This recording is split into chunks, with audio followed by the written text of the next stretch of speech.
31-dekabr kuni yo'l-patrul xizmati xodimlari xizmat mashinasida piyodalarni urib ketishi bilan bog'liq ikkita holat ro'y berdi. Xususan, Guliston shahridagi avtohalokat o'lim bilan tugagan. Kun o'z manbasiga ko'ra, shu kuni tong soat 6:20 larda Sirdaryo viloyati yo'l harakati xavfsizligi boshqarmasiga ertalabki yo'riqnomaga ketayotgan 37 yoshli yo'l-patrul xizmati xodimi o'ziga biriktirilgan Lacetti xizmat mashinasida yo'lni kesib o'tayotgan ayolni urib yuborgan. Xodim 38 yoshli ayolni shifoxonaga olib borgan paytda u klinik o'lim holatida bo'lgan. Ko'rsatilgan tibbiy yordamga qaramay u vafot etgan.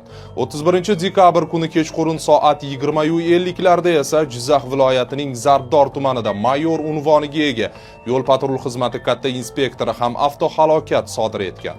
U Nexia 3 rusumli xizmat avtomobilini boshqarib ketayotib, yo'lni kesib o'tayotgan 45 yoshli piyodani urib yuborgan.